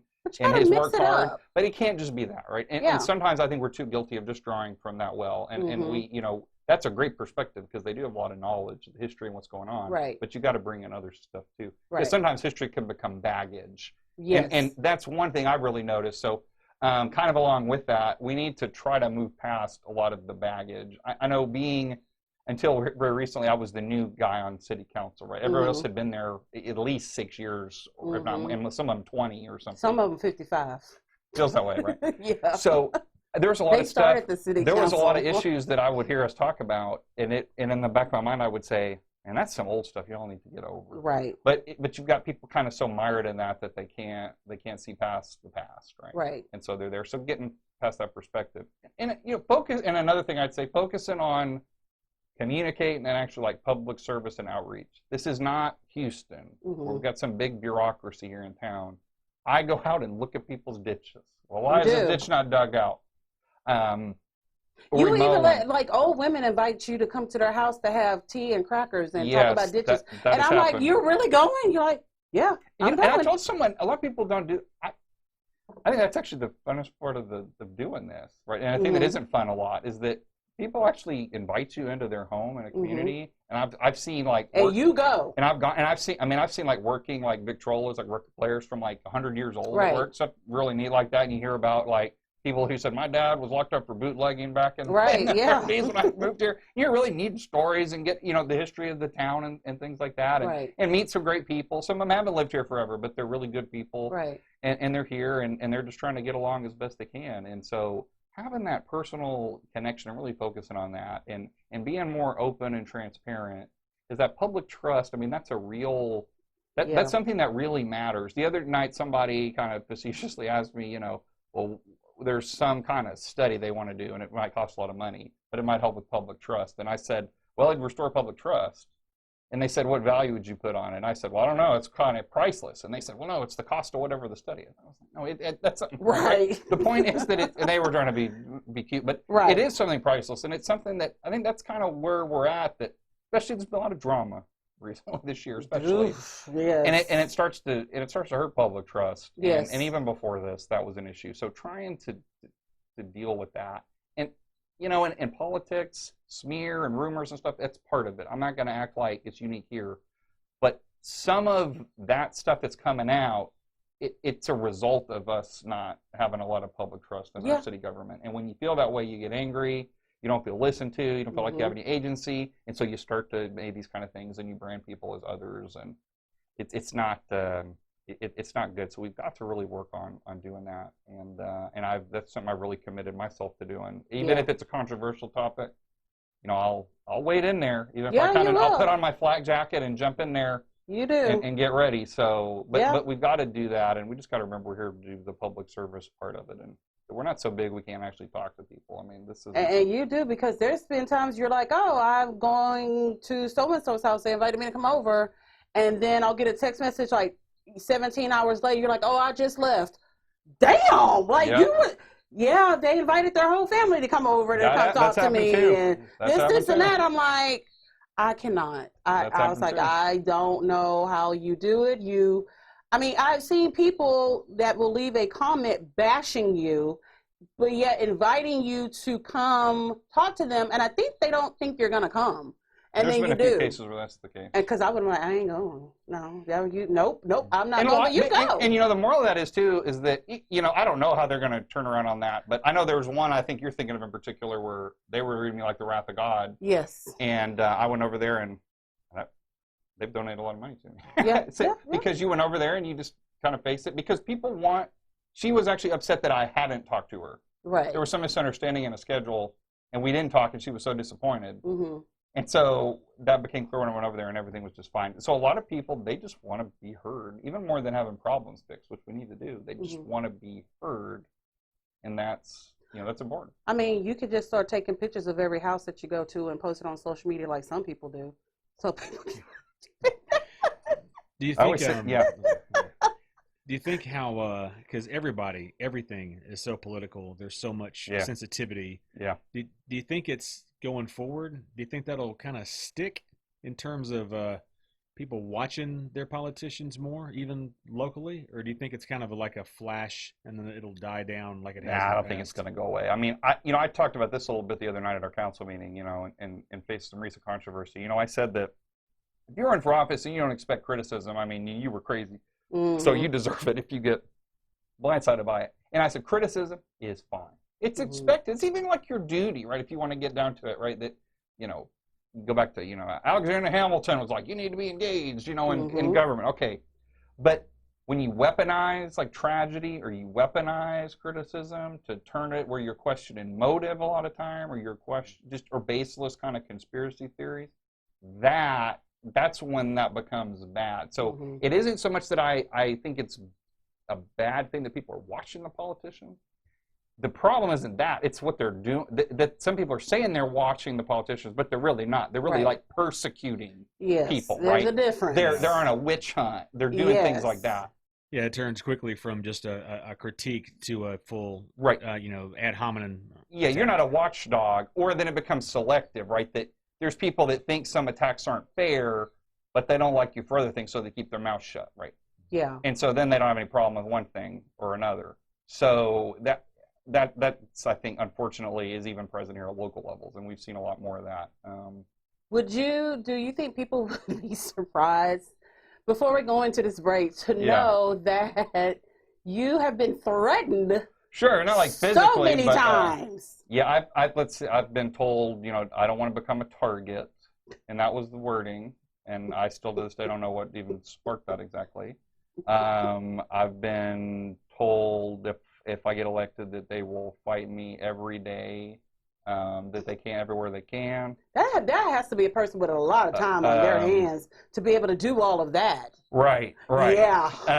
I mean, just all kinds of stuff like that. I've been told, we were told just during the election that if I won, I guess they'd try to have me recalled from office like day one just for winning. That was one. Mm-hmm. Yeah, they threatened to Trump you. Yeah, basically start impeaching you. They were just the day one. They just lead a recall effort.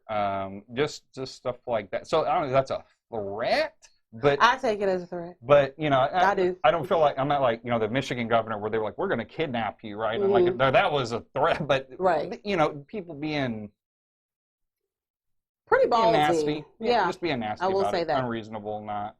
Yeah. All right. So when we get back from this break, Sean is going to let you guys know how you can find out more information about his campaign and voting information, and then I hope you're ready. We're going to play Name That Historical Figure. You just finished saying what a slog this has been this year. I got to be ready for that. I hope. You ain't ready. You're not ready. You are not ready, but we will be right back.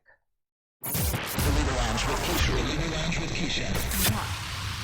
I want to thank you guys for tuning in to this special episode of the Libra Lounge with Keisha. And I also want to thank Sean Skipworth. And Sean, can you let our audience know how they can find out more about your campaign and voting? Yeah, so we have a website up now at Skip for Dickinson, number 4. So Skip, number 4 Dickinson.com. And then on Facebook at it's Skip for Dickinson also, number 4. And you can also find it's just Sean Skipworth for Dickinson Mayor. You search for it. So awesome. Make sure you get out there and vote in the runoff. Starting Monday.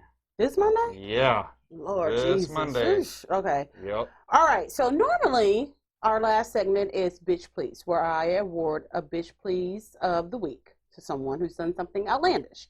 But sometimes we decide to play a game instead. So tonight we're going to be playing Name That Historical Figure. Producer James is going to read a question, a quote. Okay, a quote. And if Sean gets it correct, I will have to take a shot of hot sauce. Which was not my idea. I said I'm a nice guy. He was whining during a break when he thought he was going to have to take the shots by himself. So that's why the girl power, I have to now take shots too. Sure, we'll go with that. Whatever. We'll say that's how it went. So if he gets it right, I take the shot. If he gets it wrong, he takes the shot. And if I take the shot, if I start taking the shot and I can't finish it, he's going to finish it for me. Oh no. Okay. Producer James, first question, please. First quote. First quote is... No, wait a minute. I just want to, just real quick. Just, no! Okay, wait. I know. I'm stalling. Okay, so just remember, these are in some way, shape, or form, these quotes are from people who I deem to be no. to be historical figures. Yes, Whoa. but I'm going to explain how they fit into the category. All right. So these are all historical, political figures. Okay. You ready? I'm ready. Or are you going to chicken shit your way out of this? Let's do it. First quote. We didn't land on Plymouth Rock. Plymouth Rock landed on us.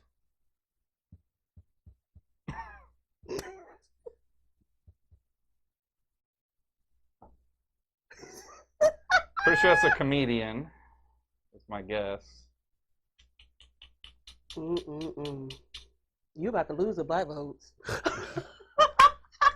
We didn't land on Plymouth Rock. Plymouth Rock landed on us. Now, you're down. You have 6 seconds to answer the question. Yeah, you're just making these rolls up as you go. Right? 6. I'm gonna say 5. I think as a comedian, I'm gonna say 4. it's like a Chris Rock joke, man. 3. I'll Are say you gonna Chris stick Rock. with Chris I'll Rock? say that one. Final answer? Yeah, sure. Why not? Malcolm X.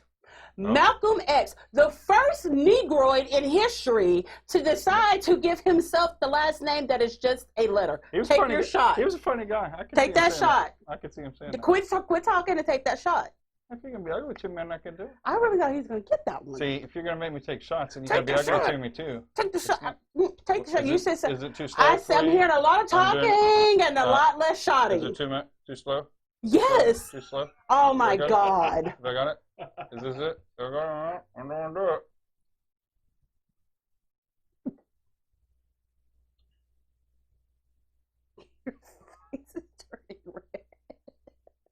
Okay, let's go to the next one. Hit me up. All right, you good?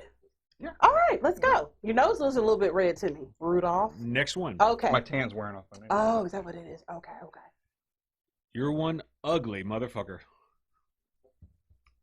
Let's see. That. You're kind of letting me down a No, little I'm bit just here. trying to. You and Oh, Jamie- that's from Predator. Yeah. Where is it? Wait a minute, you're cheating. You cannot do that. I'm gonna let you get this one. Yeah, that he's correct. That is from Predator. the character Dutch, who was No, I'm going to say the name. It's Arnold Schwarzenegger. who, after he defeated the first Yeah, I Predator, remember. went on to become the governor of I California. couldn't remember real quick if that was. That's why I thought. For a minute, I couldn't remember Will Smith said that in Independence Day, but no, it was. But right now, I remember it was Aliens. I Yep. wish you would have said. I'm gonna make it. Oh, yeah, seriously, that's awful. No. We just got you up out of bed out here. We don't want to send you back. Uh, I would have answered it wrong. Now I'm going to answer the next one wrong on purpose. I feel bad for you. it reminds me of sardines because I eat sardines with hot sauce. And that kind of, I'm going to have heartburn. Go. Next one. I hate him so much right now. I knew it anyway. Okay. A man only drinks like that when he's planning to kiss a girl or kill a man. Oh, I don't know. I got no clue. I'm going to give you a chance. I mean, just think about it. Yeah, I got no clue. All right. That is Henry Sturgis from Abraham Lincoln Vampire Hunter. I should have known. Now, I could have guessed the movie maybe just knowing you, but I never would have guessed the... He knew the way. Look, he's a vampire. He has met all the presidents, but he only chose Abraham Lincoln to turn. Okay? So take your shot. Now, if y'all watching, if you don't vote for me or you don't commit some kind of voter fraud after this, you're just messed up people. My You got face no is heart. hot. You got no heart whatsoever. You just take that damn shot and quit talking. Man, now, if you're going to be nasty to me, I'm not... He's stalling. Look, he's I'm not stalling. stalling. Hurry up, because He I'm did take it I'm better than you did. sweating. I just downed it. I didn't squawk after. That's when you... Oh, God. No. Oh, my God. Okay, golly. No. Take it. Ugh. Ugh. All right. All right. Loser. Look at you. That was the last loser. one, wasn't it? No! You said We've three. got like 4 more. Well, I just realized You said we have 3. 6 total shots and we have 5 questions. No, we have 6 questions, so it's going to be 6. You said 3. Well, He lied. this is so good. I want to keep going. Okay, come on. Okay. Next one. Give a girl the right pair of shoes and she'll conquer the world. I feel like that's from Sex and the City, maybe. I don't know. I like my sinuses are clearing up a little bit. Hmm. I'm gonna just move my shots on over here because it looks like you're gonna need them, buddy. Well, I guess that's wrong, so I don't know it. Marilyn Monroe, Yep. who not only Now, what's the... Yeah, come on. but I'm about to give it to you. Okay. Who not only was married to JFK, she also She was dated not his married to brother. JFK. Okay, she dated both of them, and one of them was the president. It's a political family. The Kennedys. I don't care. You better take that shot. So let's just call this quotes. Who said them? But it is a historical figure, and it has to do with politics. Just because she might have blew a president. She banged the made that- president. Okay. Come on, I see your face getting hot. Take your shot. It's hot with disbelief. Oh, really? Come on. That's pretty weak. That's pretty was not, weak. but you still got it wrong, so it wasn't too weak. Just wait. It gets You better. got 2 more. You got 2 more. Should I just say the Backstreet Boys now? I mean, is this one that... How about this? How about this? How about this? How about we Sean, do this? I can almost guarantee you she will at least have to take 1 more shot. After you take this shot that you are still haven't taken. What is wrong? Both of our faces are sweating. Yeah, no need. Do you want to just, okay, let's say. I'm good. Okay, I'm just taking it. well, go I'm ahead, just prove how taking good you are and take that shot. You're the one that struggled with it, not me. Okay, but I only had to take And one. this is 3. I only had to take Because one. you're making up the damn questions. Hey, you're getting them wrong. Yeah. Go on. Melissa, ooh, Melissa. He wants you to watch. I can see him on the screen. I ain't the same when you're not. Shot. All right, we got 2 more? 2 more. All right. You ready? I mean, are you even trying? Pretty good. Oh my God. Go It ahead. is, and read. look, we only have the finest. Whatever. How many more questions do we have? 2? 2 more. All right, let's do it. Whew. All right. Very influential person here. We got the swag sauce, she dripping swagoo.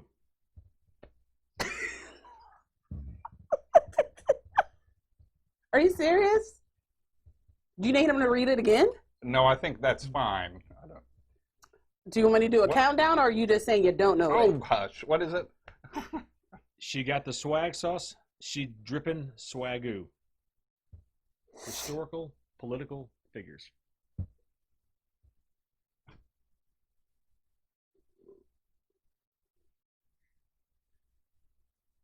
What grade did your daughter make in my class?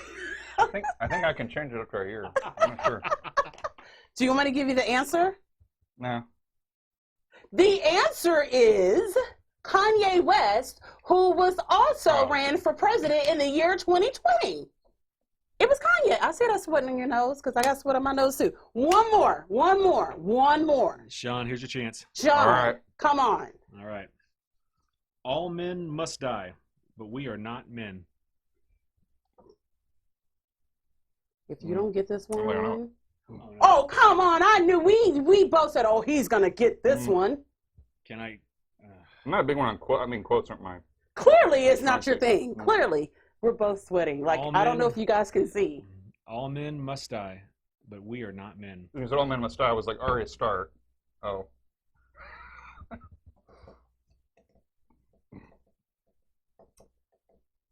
I want to help you so bad. You better not. And that wasn't her. I think it was. The problem is I don't remember that guy's name. But I think he was the. I think it was from Game of Thrones, but I can't remember. Can't remember his name. I don't remember the actor's name. Are you Remember. giving up? I don't remember who. What is it? You should have just drank that whole damn bottle What of is it? hot sauce. It was Daenerys Targaryen. And she was the first Khaleesi to actually ride a dragon and have sex with her nephew. Yeah, that has 0 to do with That's politics. politics. It is politics.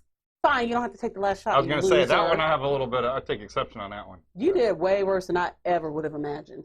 Now, because when you say that, I knew it was from Game of Thrones, but I would have thought it was the guy, from the temple, but.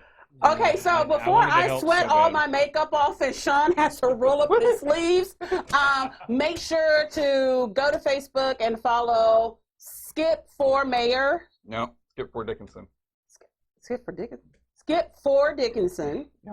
And then the website is. Skipfordickinson.com. Well, I haven't been able to breathe this deeply in years. I know it did because you had so many though. If you want, And I kind of. if you had just one like Can I I do did, the- you'd be okay right now. But you had to take like 5. So you know. All right, guys. So we will see you on the next episode of the Libra Lounge Keisha. Bye bye. It's the Libra Lounge. The Libra Lounge. Ooh.